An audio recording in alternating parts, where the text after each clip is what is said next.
ಸ್ನೇಹಿತರಿಗೆ ತರಗತಿಗೆ ಸ್ವಾಗತ. ತರಗತಿ ಪ್ರಾರಂಭ ಮಾಡೋಕ್ಕಿಂತ ಮುಂಚಿತವಾಗಿ ನಮ್ಮ ಒಂದು ಯೂಟ್ಯೂಬ್ ಚಾನಲಿಗೆ ಸಬ್ಸ್ಕ್ರೈಬ್ ಆಗಿ ಪ್ರತಿನಿತ್ಯ ತರಗತಿಗಳನ್ನು ವೀಕ್ಷಿಸಿ ಅನ್ನುತ್ತಾ ಇವತ್ತಿನ ತರಗತಿಯನ್ನು ಪ್ರಾರಂಭ ಮಾಡ್ತಾ ಹೋಗ್ತೀನಿ. ಇವತ್ತಿನ ತರಗತಿ 3ನೇ ಕರ್ನಾಟಿಕ್ ಯುದ್ಧದ ಬಗ್ಗೆ ಚರ್ಚೆಯನ್ನು ಮಾಡ್ತಾ ಹೋಗ್ತೀನಿ.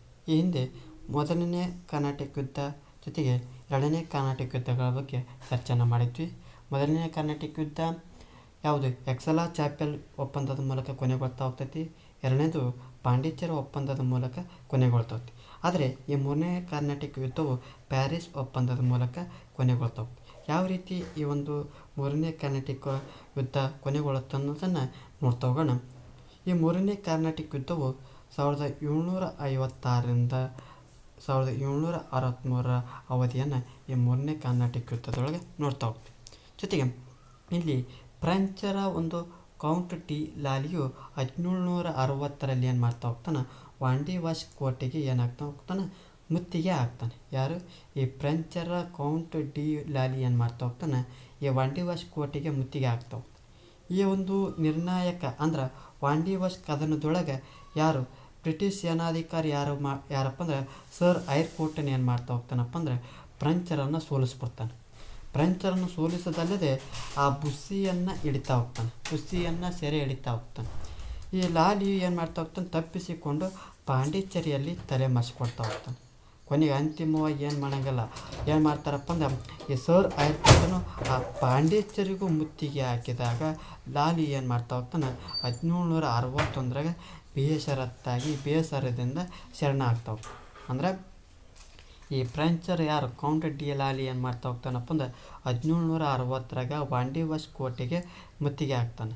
ಮುತ್ತಿಗೆ ಹಾಕಿದಂಥ ಸಂದರ್ಭದೊಳಗೆ ಈ ವಾಂಡಿವಾಶ್ ಕದನದೊಳಗೆ ಬ್ರಿಟಿಷ್ ಸೇನಾಧಿಕಾರಿ ಇರ್ತಾನೆ. ಯಾರು? ಸರ್ ಐರ್ಕೋಟ್ ಏನು ಮಾಡ್ತಾ ಹೋಗ್ತಾನೆ, ಆ ಫ್ರೆಂಚರನ್ನು ಸೋಲಿಸೋದಲ್ಲದೆ ಆ ಬುಸ್ಸಿಯನ್ನು ಸೆರೆ ಹಿಡಿತಾ ಹೋಗ್ತಾನೆ.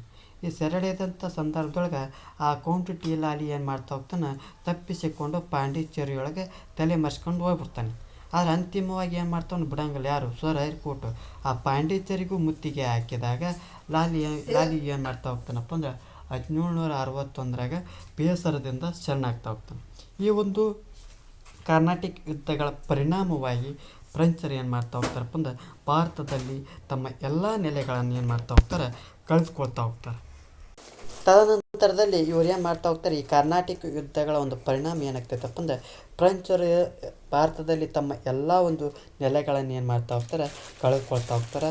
ಆದರೂ ಕೂಡ ಈ 1763 ಒಳಗೆ ಏನಾಗ್ತೈತಪ್ಪ ಅಂದ್ರೆ ಪ್ಯಾರಿಸ್ ಒಪ್ಪಂದದ ಮೂಲಕ ಏನಾಗ್ತೈತಪ್ಪ ಅಂದ್ರೆ ಆ ಫ್ರೆಂಚರಿಗೆ ಆ ಪಾಂಡಿಚೇರಿಯನ್ನು ಏನು ಮಾಡ್ತಾ ಹೋಗ್ತಾರಪ್ಪ ಅಂದ್ರೆ ಒಳ್ಳೆ ರಿಟರ್ನ್ ಕೊಡ್ತಾ ಹೋಗ್ತಾರೆ. ಅಂದ್ರೆ ಪ್ಯಾರಿಸ್ ಒಪ್ಪಂದದ ಮೂಲಕ ಆ ಪಾಂಡಿಚೇರಿಯನ್ನು ಮತ್ತೆ ಆ ಫ್ರೆಂಚರಿಗೆ ನೀಡ್ತಾ ಹೋಗ್ತಾರೆ. ಈ ಒಂದು ಬೆಳವಣಿಗೆಗಳೊಂದಿಗೆ ಆ ದಕ್ಷಿಣ ಭಾರತದೊಳಗೆ ಏನಾಗ್ತಾರಪ್ಪ ಅಂದ್ರೆ ಈ ಫ್ರೆಂಚರು ಒಂದು ರೀತಿಯ ಮೂಲೆ ಗುಂಪಾಗ್ತಾ ಹೋಗ್ತಾರೆ. ಹೀಗೆ ಈ ಬ್ರಿಟಿಷರು ತಮ್ಮ ಇತರ ಯುರೋಪಿಯನ್ ಪ್ರತಿಸ್ಪರ್ಧಿಗಳನ್ನು ದಮನ ಮಾಡಿ ಆ ದಕ್ಷಿಣ ಭಾರತವನ್ನು ಗೆಲ್ಲುವ ಕಾರ್ಯದಲ್ಲಿ ಯಾವಾಗಲೂ ಮಗ್ನರಾಗಿರೋದನ್ನು ಕಾಣ್ತಾ ಹೋಗ್ತೀವಿ. ಜೊತೆಗೆ ಯಾವ ರೀತಿಯಪ್ಪ ಅಂದ್ರೆ ಇಲ್ಲಿ 2 ಮತ್ತು 3ನೇ ಕರ್ನಾಟಿಕ್ ಯುದ್ಧಗಳ ಬಗ್ಗೆ ಹೇಳ್ತಾ ಹೋಗ್ತೇನೆ. ಮತ್ತೊಮ್ಮೆ ರಿಕಾಲ್ ಆಗ್ತೈತಿ. ಏನಂತಂದ್ರೆ ಇಲ್ಲಿ 2ನೇ ಕರ್ನಾಟಿಕ್ ಯುದ್ಧಗಳು ಯಾರು?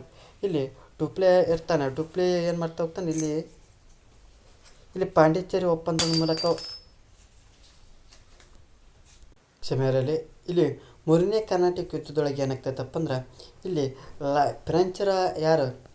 ಈ ಫ್ರೆಂಚರ ಸೇನಾಧಿಕಾರಿ ಆದಂಥ ಈ ಕೌಂಟ್ ಡಿ ಲಾಲಿ ಏನು ಮಾಡ್ತಾ ಹೋಗ್ತಾನೆ, ಈ ವಾಂಡಿವಾಶದ ಮೇಲೆ ಏನು ಮಾಡ್ತಾ ಹೋಗ್ತಾನೆ, ಆಕ್ರಮಣವನ್ನು ಮಾಡ್ತಾ ಹೋಗ್ತಾನೆ.